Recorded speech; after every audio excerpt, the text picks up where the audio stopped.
Ready? 1, 2, 3, 4. Overture, curtains, lights. All right, let's start again. I'll leave that in. Take 2. Overture, curtains, lights. This is it, we'll hit the heights. Oh, what heights we'll hit. On with the show, this is it. Hello, and welcome to Seincast, a very special episode of Seincast, where we are discussing Larry David's play, Fish in the Dark. My name's Matt. I'm Vinny. And I'm Liz. Hey! Who's that? Yeah, look at this. Look at that. What do you say about a girl Matt's like wife, Liz. Who are you? Matt's wife, Liz. Oh, right. That's right. You want to be a new member? That's a lot of responsibility. Yeah, adding a female character to this cast of male. We got a Jerry, we got a George, now we have Elaine. Elaine. Well, thanks a lot for joining us, Liz. It's really nice to have you here. My pleasure. Yeah, and the main reason you're joining us today is because you just saw Fish in the Dark, right? Yes. What'd you think? It was wonderful, and for sometimes being a wishy-washy Larry David fan, I totally enjoyed the day, and the play was very funny, and it was a memorable experience. Mm-hmm. Vinny, thoughts? Loved it, Matt. It was I had no expectations going into it, but I'm so pleased and so happy that we got to experience this. Yeah, it was a pretty surreal experience because it seems like when you're not planning on going somewhere, like a big event, it seems like everyone else is doing it. And I, even though I had no plans to see this play, part of me was a little sad that wasn't going to happen. Nonetheless, you surprised me. We were going to see the play. Yeah. I was going to see to that. We'll tell everyone how we did this. Well, our schedules don't sync up that often anymore, but fortunately your lovely wife worked with me and we coordinated this week. We both had the week off, and we surprised you and got 3 tickets. We went to the Wednesday 2 p.m. show. Mm-hmm. They're still in the preview show stage. Mm-hmm. So yeah, we saw the show at 2 p.m. at the Court Theater in New York. Yep. And we hit up Westway Diner. We did. The Westway Diner, for those of you that don't know, is the diner that Larry and Jerry went to when they came up with the idea for a show about nothing. And They came up with the idea for Seinfeld. Whenever you see that scene in season 4 when... It's What's your show about? Yeah, this could be the show. This is the show. That happened in the Westway Diner in 1988, 89. Yep. So yeah, it was nice to revisit it, wasn't it, Liz? I think I've dragged you there before. Yeah, I feel like anytime Vinny comes to visit, we go and we hit up these Seinfeld landmarks in New York City, which...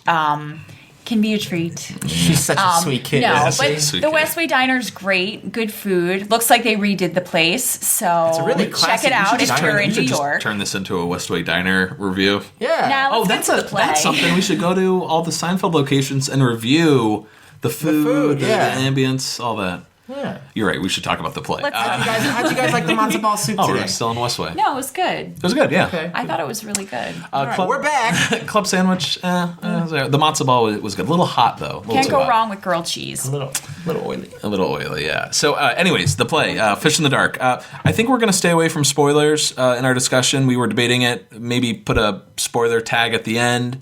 But there's really no point.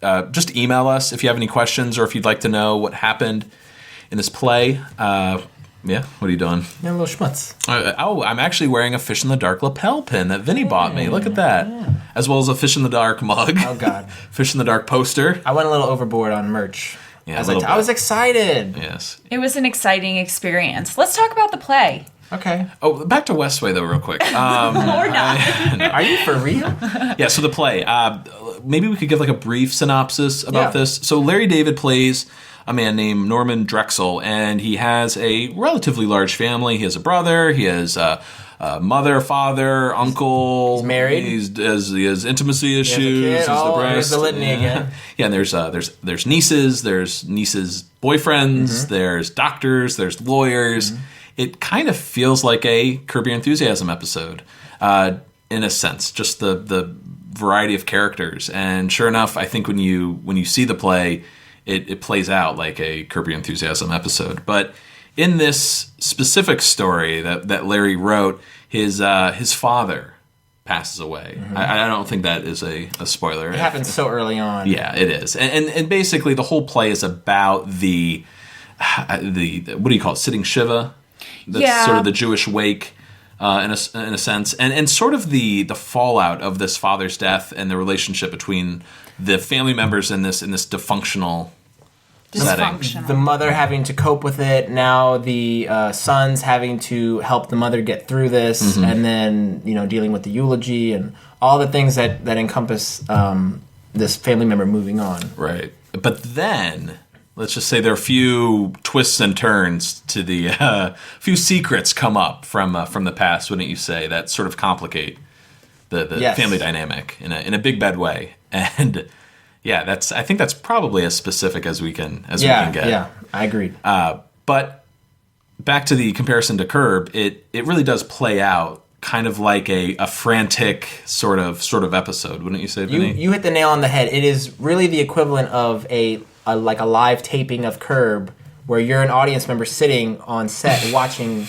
Larry David do his thing. He's not playing Larry David from Curb per se, but he's got on the same glasses. He's got on the same Curb outfit, the sport jacket with the chinos and the sneakers. He's playing a deviation of that character, but it's Larry David. And Larry David wrote and is starring in the show, so it's him through and through coming through this dialogue. Right, and Liz, as someone who isn't the biggest fan of Curb Your Enthusiasm, you can watch an episode, right? But you can't marathon the show. No, definitely. I think that Curb Your Enthusiasm, there are definitely comic moments that I enjoy. However, as a whole, I think the character, because I don't know, obviously, Larry David in real life, but the character that Larry plays on Curb can be super, selfish and, pig-headed and stubborn and whatever else. But in the show, so how Norman differs is you see Norman is really trying to...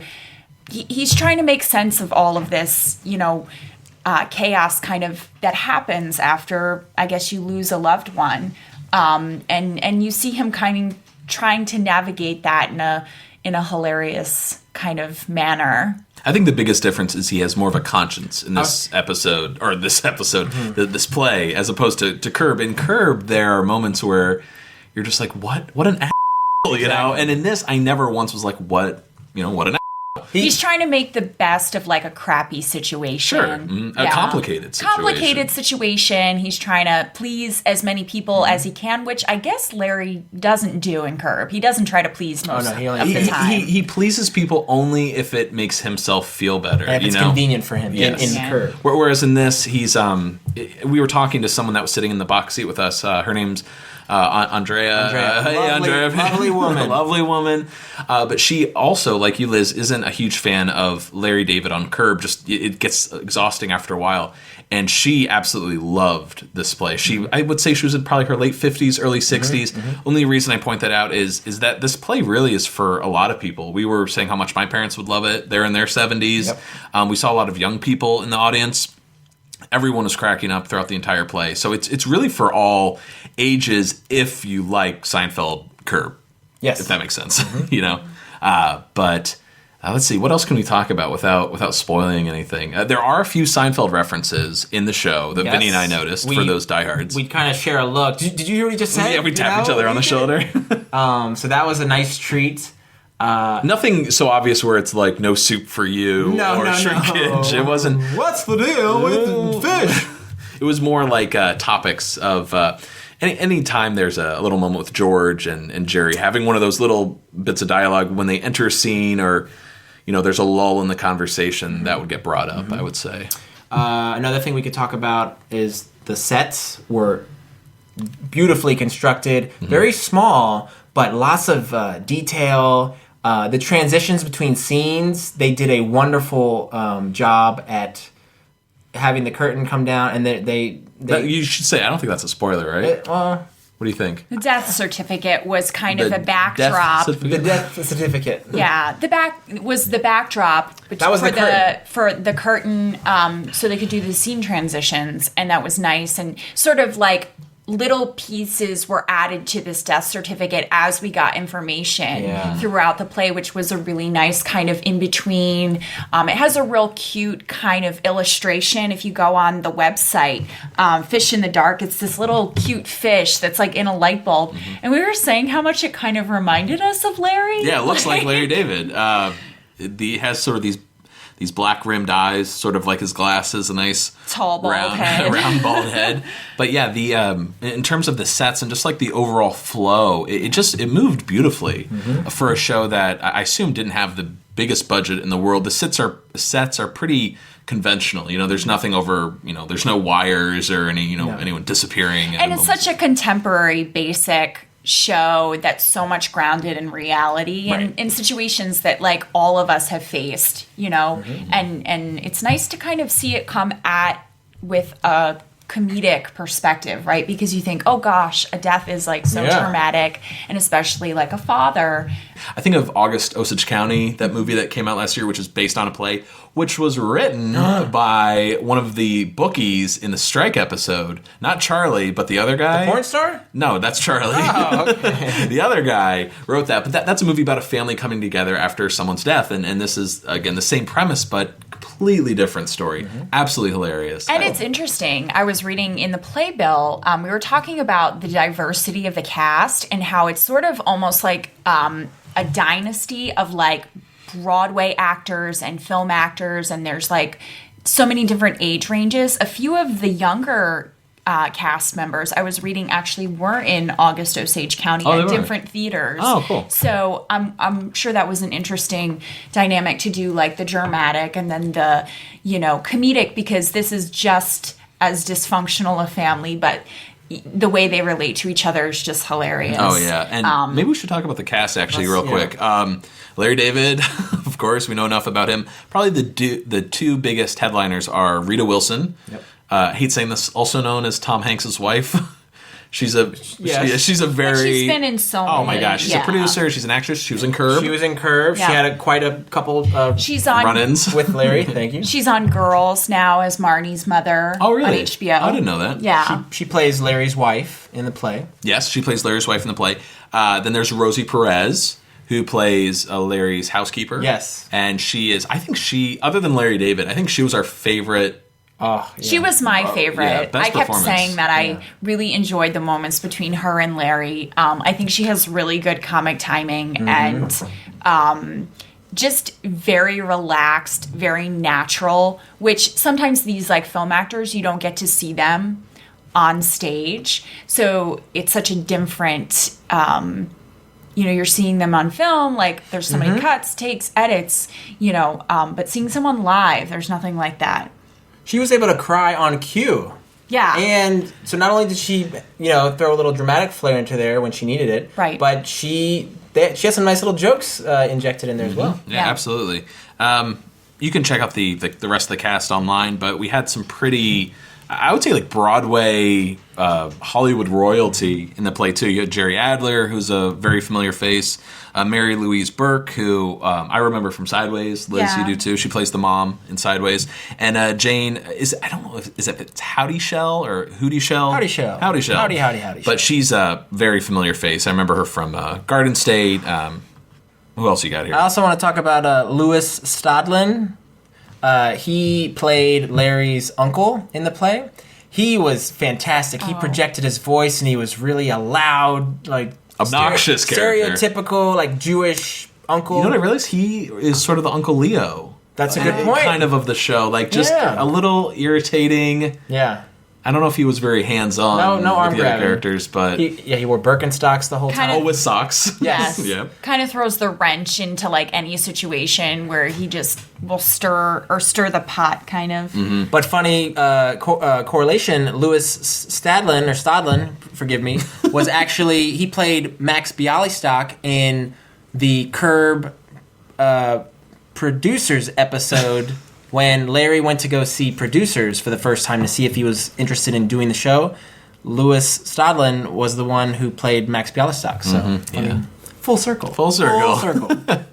you could see the three different generations. You had this young crowd of, I think they were teenagers, if not early 20s. Yeah, early 20s. Then Actors just getting their start, kind of. One kid, it was his Broadway debut. Jake Cannavale, who was actually the son of actor Bobby Cannavale, I believe, who's in Sex and the City. Bunch of other stuff, sure.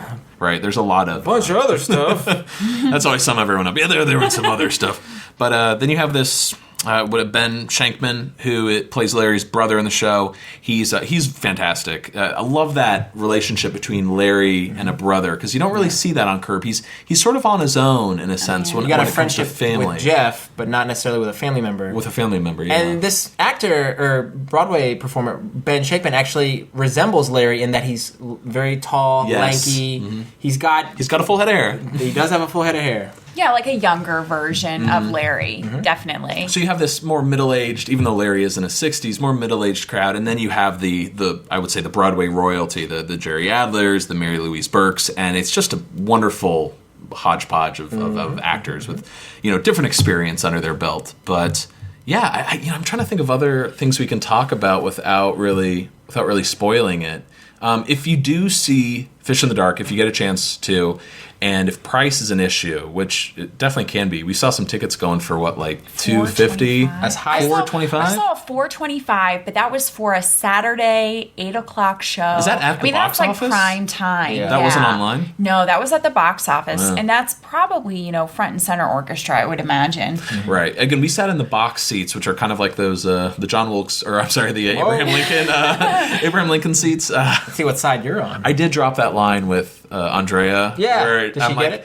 I think she was a little disturbed. I said, I'm like, yeah, well, I feel like Lincoln. And then I said, I hope the night turns out better than it did for him. And she didn't laugh. Okay. So we'll be right back. Yeah, right.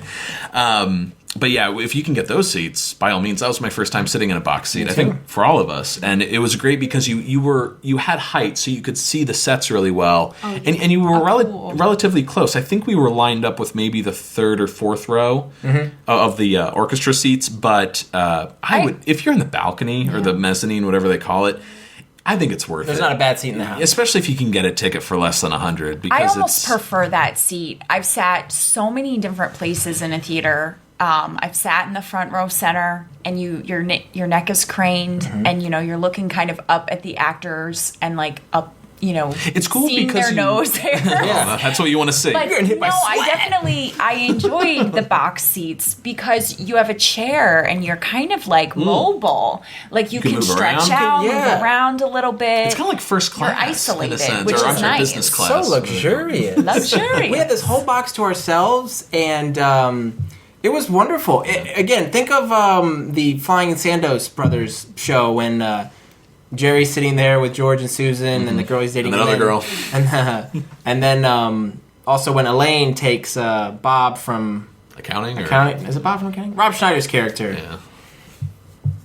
And also the beard episode. Yes. Lost my train of thought. Oh. Yeah, so anyways, box seat is worth it. Any seat. Should we say what we paid for the tickets just so people get a ballpark? We could. Yeah, I could cut this out. Is that in poor taste? I don't think that's... No, okay. we can go online and see. Yeah, they can go online and see. But... Cut this out. Cut that out. Cut that out. All in all, don't buy from like a third vendor or whatever. Either go through Ticketmaster, which will screw you over, or go through the box office. And once they open, I don't know. It is a short run, so they might not do Student Rush. They might do a lottery every night for tickets that are kind of left, but I highly doubt that the show will have a lottery because it's a short run. 18 weeks, I think. And again, we're in preview, so they don't start for another... March 5th, I think, is opening. Yeah. Okay. So it's going to run till about... Is that June? June June 7th. 7th was that last date listed. First day of summer. No. Sorry. Anyways, yeah, definitely check it out. And it's hard because a lot of our listeners don't live near New York, nor do they want to plan a trip out here just to see the show. But if you can get a chance to see it, do it. To see Larry on stage, where, no offense, he doesn't belong. Larry David does not belong on stage on Broadway in front of people. You can tell he's not a stage actor. It took him a little bit to get his stride, but once he had it, it was a real sweet spot to see him. Yes. Really in the groove of this character. And to be fair, this the date we saw this on February 18th at 2 p.m., we found out after the show that Larry was actually sick. And he wasn't doing autographs afterwards. He did come out to say hi to all the fans and apologize profusely. It was really nice. He wasn't like a jerk. Hey, I'm sick. Leave me alone. He was apologizing to everyone and said what a great crowd we were, but it just wasn't feeling up to signing all these photos and whatnot. And he had to leave. But he did seem a little hoarse, a little under the weather initially. He also had to come back for a show later that night. Yes, while we're recording this, he's doing show number 2. Right now. He's probably in the second act. Which actually, we were talking about this when we were heading back to our car. If Larry is sick, who fills in for him? We don't see an understudy listed in the playbill, but it kind of popped in our head. The perfect replacement for Larry or understudy would be Jason Alexander. Oh, my goodness. Could you imagine? Most of you might disagree, but if you see this play, I would kill to see Jason do it. He would crush it. Yeah. I mean, Larry David is perfect, but if Larry David came down with the flu or something, Jason would be a perfect substitute. And if anything, Jason has so much, as we've discussed on the show, has so much Broadway theater experience, he might even elevate the character to even make him more enjoyable or more entertaining in a sense. But yeah, anyways, if you guys get a chance to see this, do it. Don't even think twice about it. But if you can't see it, can't get out here, can't afford it, what have you, and you want to know more about the play, by all means, email us. We can tell you what some of the Seinfeld Easter eggs were, if we can remember all of them. Yeah. There was, of course, a Curb Easter egg in there as well, and the audience went wild when he did it. Gasps. Yeah. But yeah, overall, thumbs up from everyone? Thumbs up. Absolutely. Well, what would you rate it, Matt? Oh, yeah, what'd I rate this? Shoot. I will give it 4 fission light bulbs. Oh, actually, Liz has not listened to the show. Liz, we do it out of 10. So do you want to rethink that? Because the graphic for the show is a little fish in a light bulb. Okay. I will give it 9 fish in a light bulbs out of 10. There you go. You can pluralize. Fish in a light bulbs. I don't know why I skimp on the 10. That's okay. Maybe it's just the experience. I was hoping that you guys would get your autographs, but oh yeah, we didn't get our autographs. That's a dynamite review right there. But otherwise, solid. I like this kid. Yeah, she's all right. Oh, all right. I don't have a rating down right now. Let's give this. Here, I'll do something from the play. I'm giving this one 10 out of 10 bowls of spaghetti. Oh, good one. And I will give this 10 profound eulogies out of 10. Oh, very nice. So if you see the show, you'll probably get all of those references. But so I guess that'll do it for our review of Fish in the Dark. If you want to find out more about our thoughts or any spoilers or just say hello, hit us up at seincast@gmail.com. And thanks a lot for listening. For now, I'm Matt. I'm Vinny. And I'm Liz. Signing off. Larry David is coming to Broadway. He's starring in a comedy he wrote called Fish in the Dark. Time magazine says, "Forgive us, we're having difficulty curbing our enthusiasm about this." Oh, I see what you did there. Very clever, Time magazine. Larry David in Fish in the Dark on Broadway February 2nd.